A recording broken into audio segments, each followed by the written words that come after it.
Going on, Texans family, Texans fans? I'm Lance Hayes, And I'm Jeremy Anajula. and it's Sports Social Live. And in this episode, we're going to talk a Texans versus Colts preview. We're going to run down the offensive line performance, a little about Joe Mixon's impact to the team, Tank Dell's role, and how the Texans can win this game.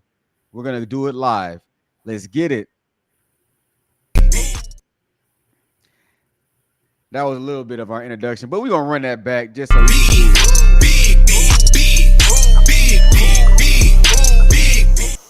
Had to give it to him real big. And that's Jeremy's song, by the way. So y'all can stream that on all platforms. Yes, sir. Yeah, we go up, baby. Yes, We sir. trying to Yes. get big time, trying to get to New Orleans. You know what I'm talking about? Trying to get to the ship. I want to be on Bourbon Schliz Boss. That's what I'm Mhm. trying to do. So let's talk about it, dog. Let's talk about it. What do you think the offensive line can do to improve this week? Man, just get better, dog. They Like, suck. it got to be some type of shakeup. What I do like is they have the physical ability to be a good offensive line. Um, Outside of Shaq Mason, all of our offensive linemen are athletic. They can stretch out on zone. They have the ability to sit back and pass block, but they get beat by games. It's a mental thing, and I hope they figured out a way to fix it this week. I don't think Ken Green should be starting just because of the poorest play over the last 3 weeks in the pass blocking game. Um, we'll talk about that in a little bit, but Joe makes the running game look a lot better. But man, they have to keep their head up and keep their eyes open. That's offensive line freshman year in high school. Keep your head on the swivel. If it's not a man in front of you, it's a man coming from somewhere. And I think to add to that, keeping your head on a swivel is so many times that the Texans are just looking lost in the sauce. And Ken Green looks like he just does not belong in NFL. I mean, Right. his rating was about 20, 23, and I think they were gracious with that. He should have been Mhm. benched. So Yeah. just the performance and the intensity, it seems like they're playing with more finesse when right now you need to just get out there and get gritty and dirty with the offensive line, with the defensive line. So I definitely want to see more of that kind of tenacity and grit. And I think it kind of Mhm. comes from that scheming from Bobby Slow. Maybe he has them thinking too much, but Yeah. they have to handle the basics. They have to handle the basics. And they need to get back to pointing. I got Mike. I got Sam. I You got the defensive end. I five, like, five threes on me. God, Five threes on me.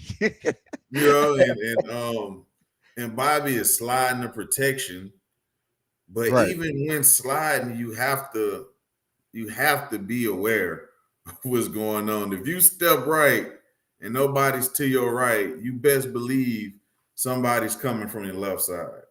And Like that's you have to. It's I don't know, man. This is elementary, dear Watson. it's elementary, middle school, high school. I played a lot of defense, and you clearly heard linemen talking, and it seems like they talk and nothing happens. And Ken Green literally just been getting done.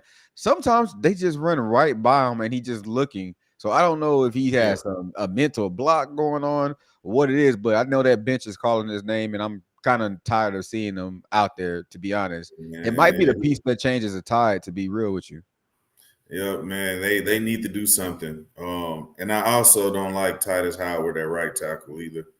I don't Um, either. I know guard isn't his natural position because he's kind of light to play guard, but he's a good pass blocker. So you put him on the inside next to Laramie, and then I like Blake Fisher. Yeah, I, he yeah, got beat a couple times, but he a rookie. but He got it. But the times he got beat, it wasn't like he had a fair shake anyways. He got in there on a just randomly thrown in there. You know you have to be ready, but he was in there in the pressure and the heat of the game when we were just getting Right. tossed a little bit. So I'm not mad at the times that he did get beat. And it seems like once he settled down, he was locked in and ready to go. So Yeah, I do like the shake up, at least shaking up the line and showing us that you want to win, and that's what the yeah. Texans have to do. Although I don't think it's going to happen, but I do want that to happen in this game, And what happened to the standard being a standard? bro. They be preaching that Exactly. like, okay, maybe you don't want to move off of Kenyon Green completely, but sit his ass down. Make them Sit him work for down. something, Let him right? know he's not living up to the standard. Yeah, and I feel like D'Amico is being political and strategic to a fault, right? Right, Not showing that, hey guys, I have this standard. Hey guys, I told you I need you to block this way. You did not do it. So we have to make an adjustment. Get your spot back. Or really his spot's not gone, but say, hey man, I need to see something else. So and just do a couple of adjusting things. Maybe it doesn't work and he's the best fit. If that is right, sad case, right? Maybe right, he's right. hurt. Maybe we don't know something, but I just know that he don't need to be on the field right now playing like that. And that's what I have to say about the Texans offensive line performance.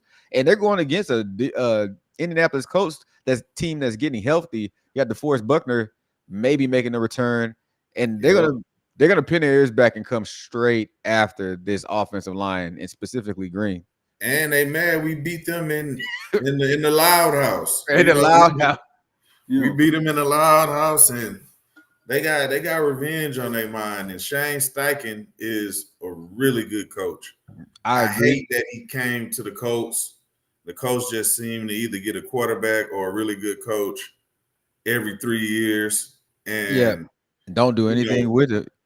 he he he reminds me of Bill O'Brien, man. I know Bob is kind of a salty subject here, but the man figured out how to win games with piss poor quarterback play. Hey, check Oh out B.O.B. at Boston though. I guess. yeah, oh yeah. No, he's Hey, a college coach for sure. yeah, he got Boston rolling. Them He a boys college coach for balling. sure. Yeah, I just don't think he can manage millionaires. I don't think no, Bob can manage millionaires, he needs but that he's control. a good coach. I think he Yeah. needs the control of the college game. Um, Hmm. talking about it in the offensive line, you could throw a little bit of having that offensive line to kind of boost CJ's play because CJ just can't do anything, man. It's like you have that one stud QB and nobody else Yeah. on the team. I can understand Hmm. the frustration that CJ is having right now. He was pressured 48 to 52% of the time in the Hmm. last game. He can't Yeah, do he anything. was. So what do you think about that? How you think that would elevate CJ's game? I mean, he'll be the best quarterback in the league, like he had been Yeah. up until that point. Well, not statistically because of how Right. defenses are playing them, but he'll be back at that level because again, when you getting pressured that much, you doing one look, half a look, and moving on, and now it's backyard football. He'll be able to Yeah. play within the system. He'll be able to let the routes develop and get to open guys. I think that affected Tank Dell, the poor play by the offensive line because he's in that outside receiver position where those routes take some time to develop. We talking 2.5 to 3 seconds, and 48% pressure. That mean they getting there under two, dang near. So CJ don't even have time to boom boom check down or boom boom make the pass. Like that that's the crux of everything that we do, giving him Right. time to throw the ball. Agreed. Agreed. Agreed. And like speaking of time, that kind of goes into the next topic. Joe Mixon's impact. I think Joe Mixon's getting tagged in the backfield every play, but he's that dog and kind of making those dog-like plays. So let's Yeah. roll into Joe Mixon and how he is impacting the team and the running game, and hopefully he can impact CJ's game. What do you think? Oh no, Joe Mixon is the motor that Right. drive the car.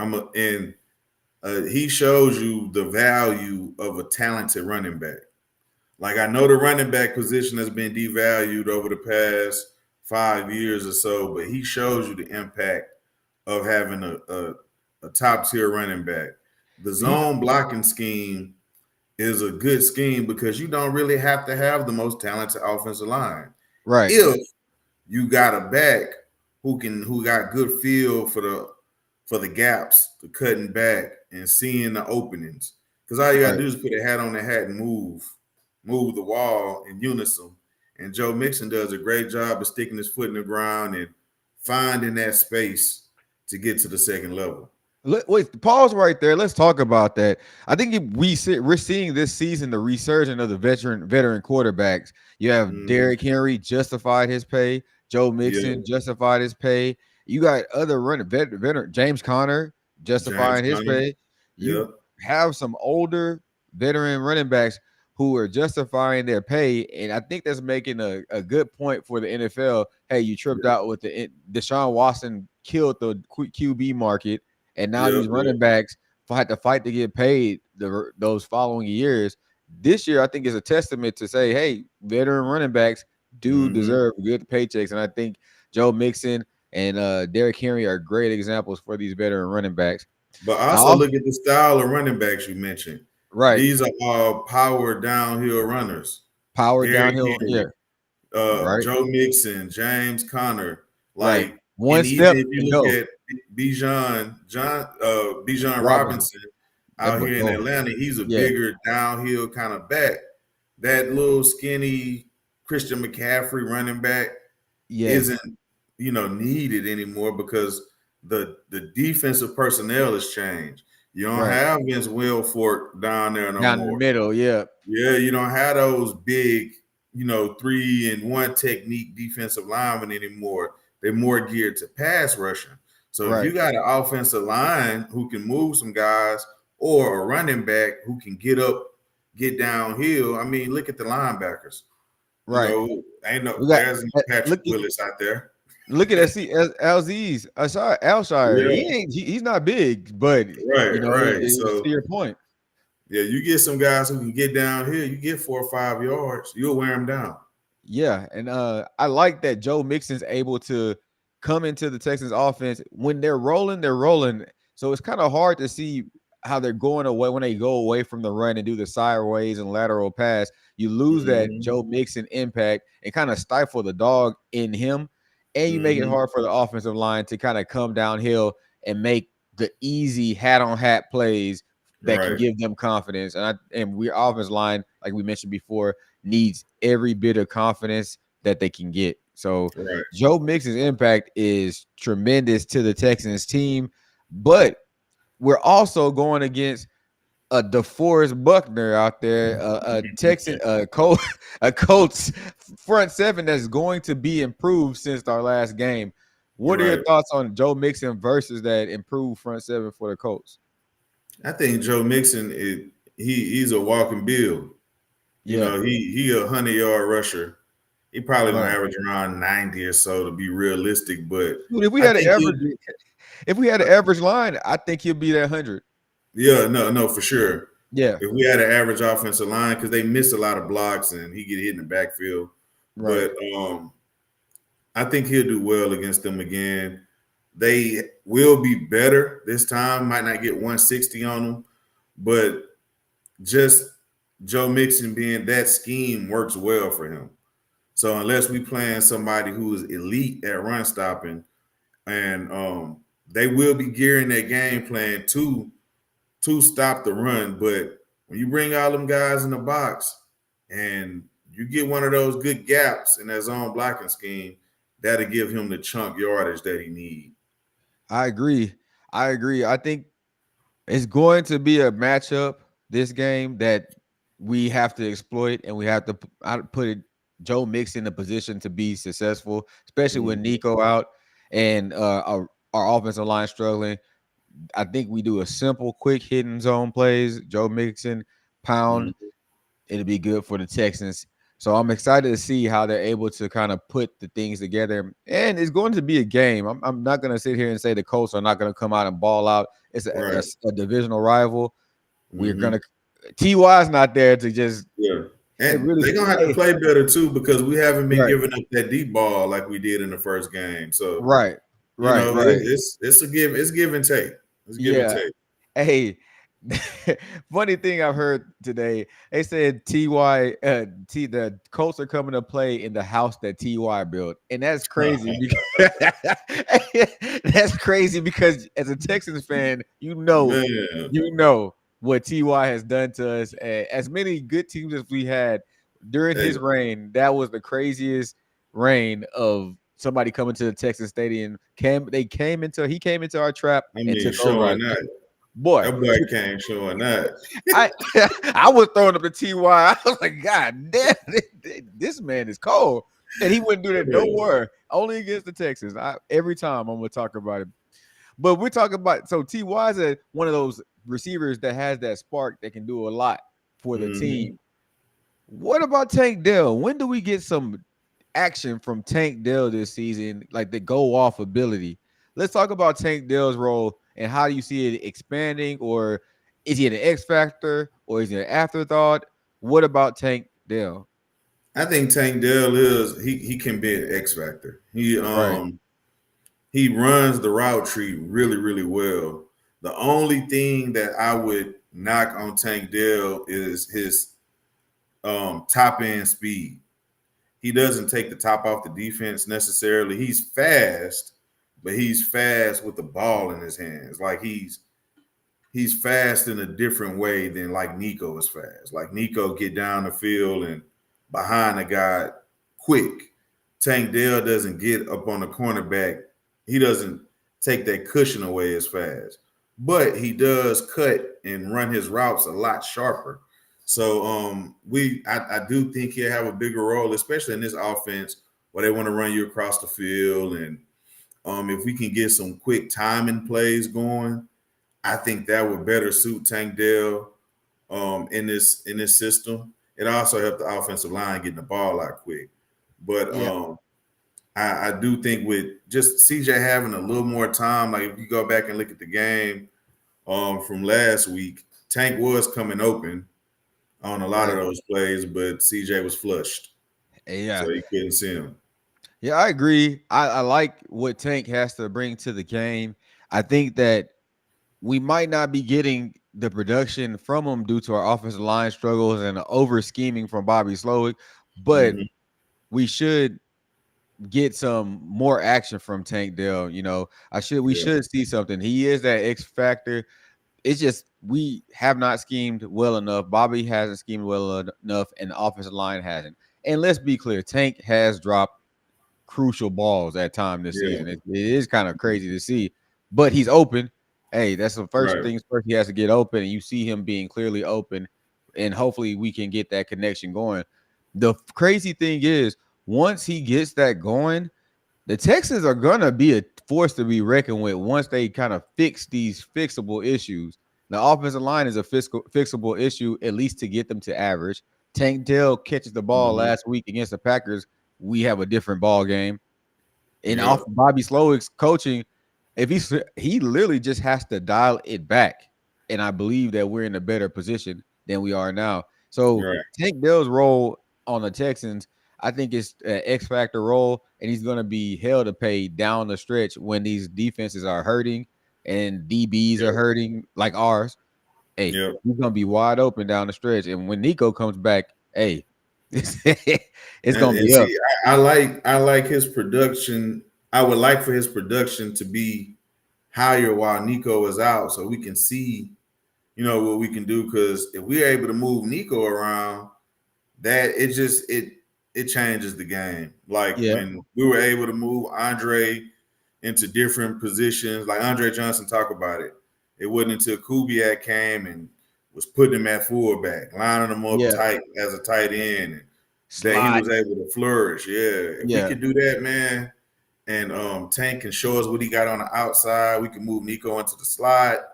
It'll really make it a dynamic pass game. yeah, I'm excited to see that, man. I'm excited to Yeah, see that. Speaking about the pass game, we talked about a little bit about Slowick. So let's talk about the play calling and adjustments from the Texans and Bobby Slowick. What do you think about the play calling and adjustments that we can do now?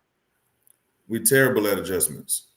Yeah, We've sucked in the second half. Let's get rid of the poor blocking and all of that in the last game. The second half of games we have not done well.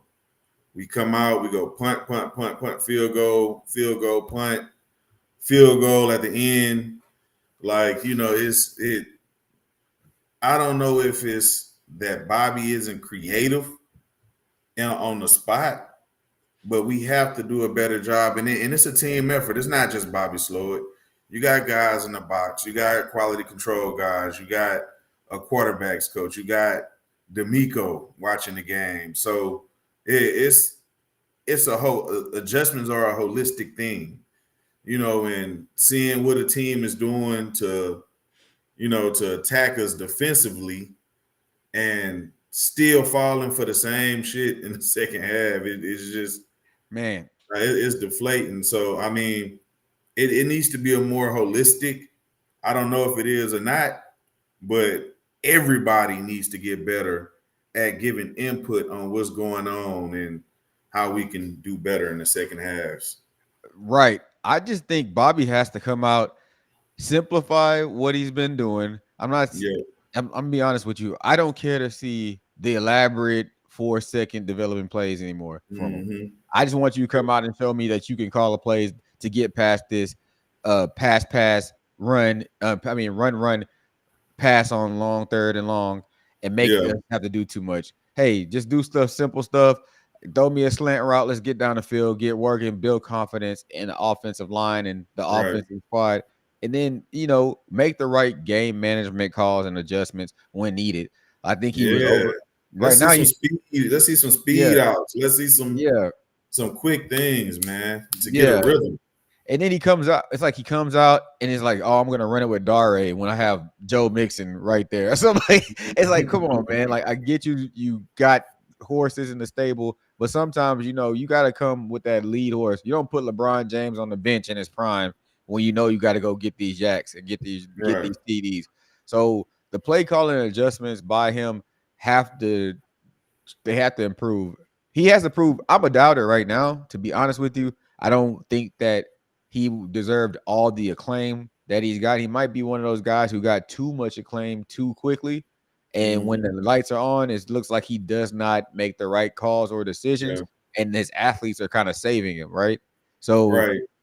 like, if you think about it, and I said this, I think we said this last time, given what D'Amico had in the last game, 5 starters out, Mm-hmm. him playing, Bobby could not have been successful with that.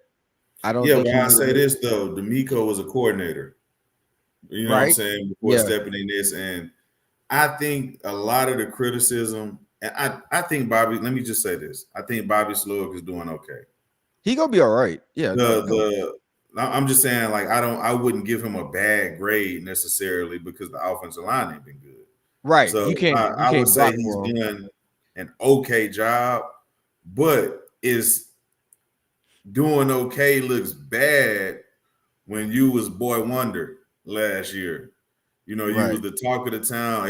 You had coaching jobs, and oh, we hope we don't lose Slowick. And that, I mean, he didn't give all the hype. We hyped him up. right. Everybody hyped him, and so now it's kind of a letdown that he's not, Sean McVay level play call. He's not Shane Steichen calling it. Those guys are special. But do you think? Well, I think maybe even go step, but take a step further, because it might not be his play calling. I just think he does not know how to call plays for his personnel the best, right? Because when Shane Steichen and McVay have people that are injured, you see that offense go extremely simplified Yeah, to make what he has look good. I remember Sean McVay had like half his line out, right? One game I was right. watching. But what they do? They did simple plays, quick passes. They do a couple of screens, just easy Yeah, stuff to get those guys rolling with his backups. And that's what makes a good leader. And I don't think that Slowick is realizing, hey, brother, Right now, you don't have these Bentleys. Go ahead and put some regular gas in that Ford F-150 and just get down the street, right? Like right Right, now, you right. don't have get on down the street, put it in your Honda and get down the street. And Yeah, sometimes that's no, better I than agree. yeah, But that's something I think he's learning. right, And I chalk that up to inexperience. yeah. That's For all. sure. Yeah, and I'm looking forward to seeing if he's able to make the play calling and adjustments.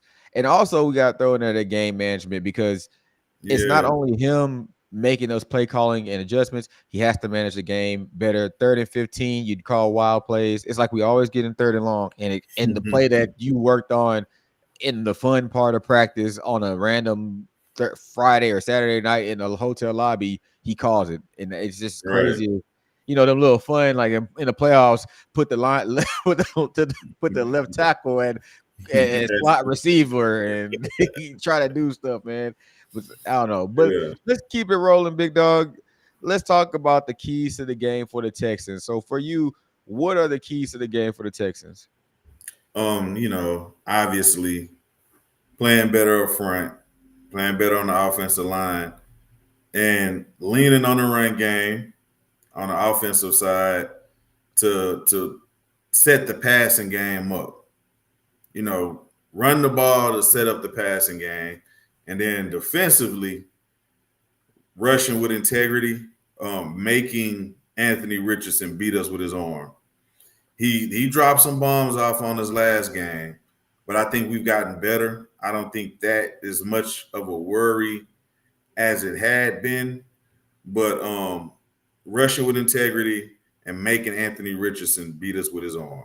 We can't give up 150 yards to Jonathan Taylor, so we have to be stout there. But make Anthony Richardson beat us with his arm.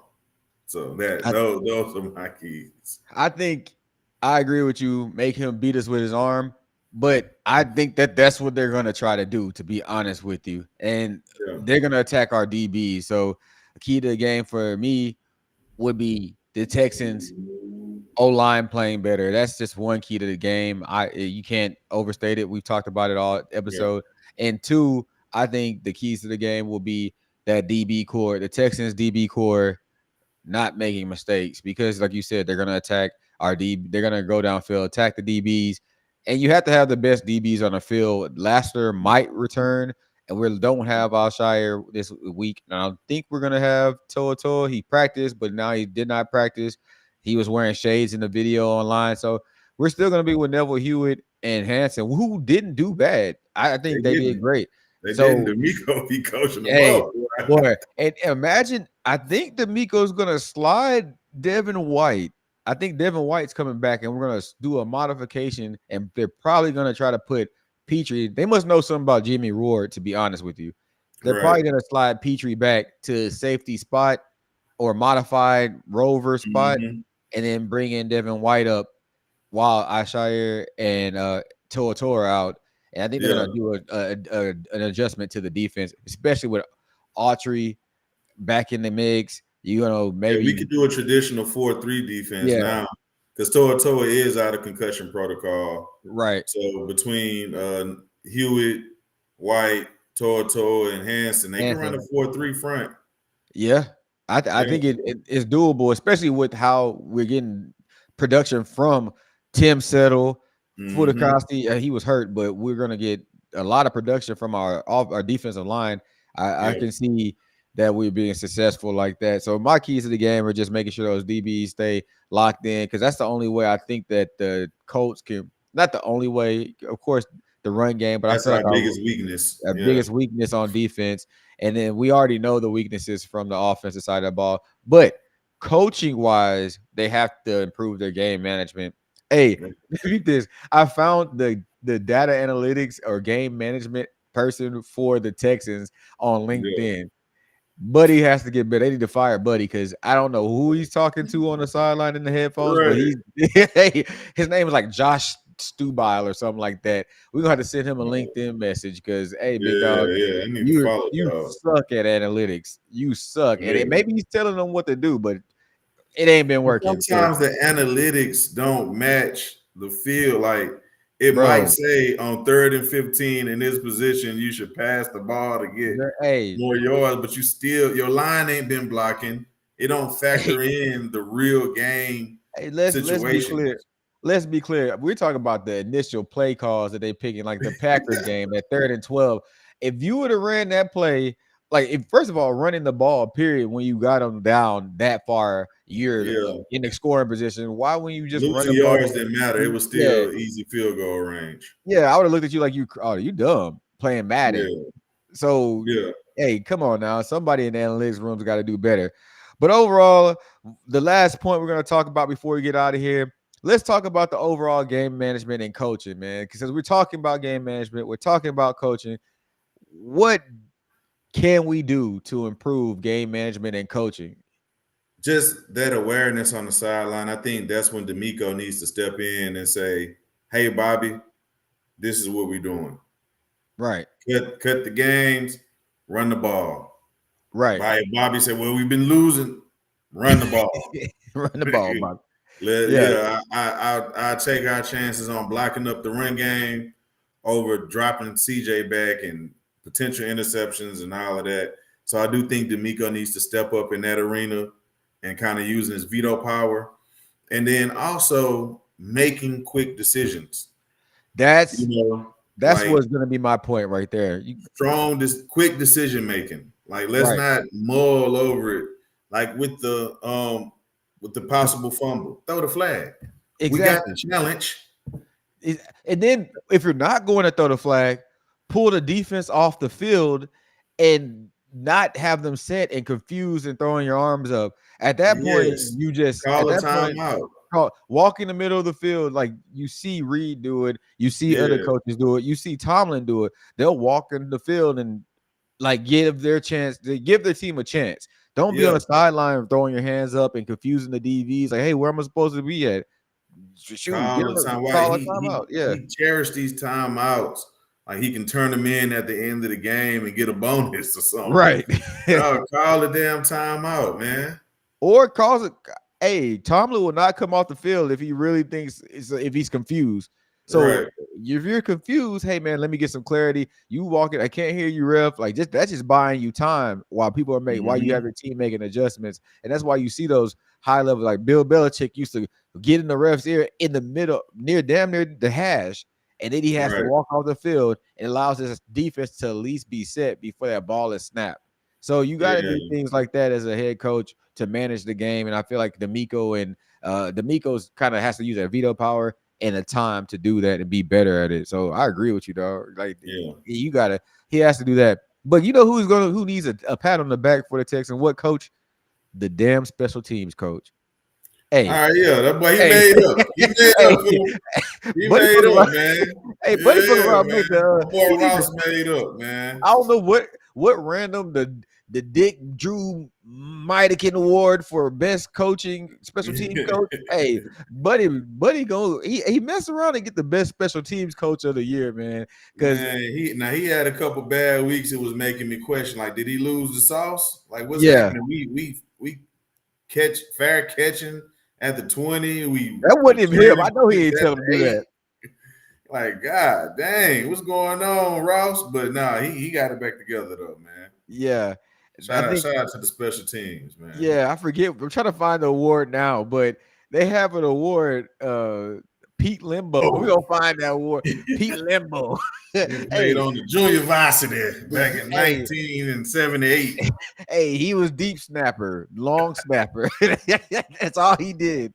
But man, let's go ahead and close it out. We're gonna talk about the betting odds in this last little minute. So the betting odds right now, the Texans is -5. The over and under is at 45.5. What are your thoughts on the betting odds?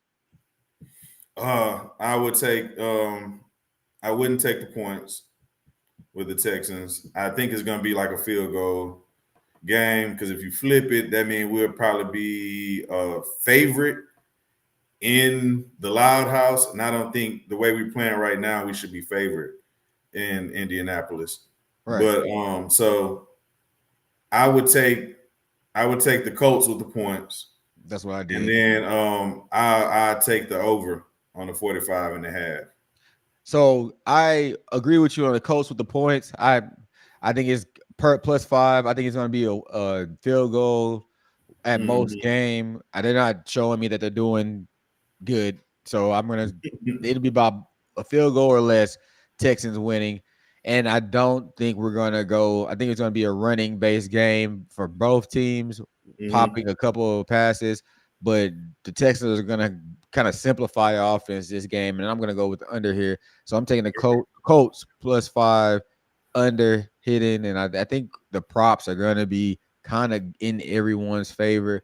I think we'll get Yeah. some. Well, I think he's gonna have to work his tight ends. I keep on saying every week he's gonna have to work the tight ends, Got to, and he man. got to, man. I don't know what he got going on. He needs some dink and dunks, but it sounds like it's gonna be a pretty good and competitive game for the Texans. I'm looking forward to it. You got any Hmm. closing thoughts, dog? Man, offensive line, people are on the radio calling y'all soft. Sports Y'all need 16. to pull up the turning point, get you a couple of them $3 Quavo shots, then Right. go to have a little anger in you. Y'all need to be playing Webby in They the need, locker room. bro. It needs to be some heads rolling out They, there, man. bro, I Come want to see them. on. I want to see them pull up in a dirty wife beater, dog. Just like them. You All know what I'm saying? either you're gonna be a dirty wife beater offense lineman, or go put that dip in your mouth and come in the camouflage, the big white dude from the Yeah, country the offense. Duck We need one Dynasty of them. camouflage. Yeah, we need a Duck Dynasty. Hey man, I'm going duck hunting, and you come in there barefoot, walking around the locker room. Like that's what I want to see from the Texans, and we need that. And I guess my closing thought for the Texans and D'Amico, I want D'Amico to stand on something, man. I Yeah. want to see. I know has the fire, but I want to see him say, "Hey, man, I got this. Let's go and take over the team." I think he's focused on the defense, and we see that he hasn't had. It doesn't look like he has as much offensive input. Come on, D'Amico, have that Trump power and kind of put him like in not put him in place, but make those game management decisions, and we should Right. be able to come out with a safe dub this week. We You the need a head coach, man. Make like you say, make the right. decisions. Make a decision. We need a safe dub this week, and that's what I'm looking for. Yep. So as we close it out, I just want to tell everybody subscribe, like, share Sports Social Live on YouTube at Sports Social TV on Twitter, formerly known on X, formerly known as Twitter. I'm Lance Mhm. Hayes. I'm Jeremy Anajula.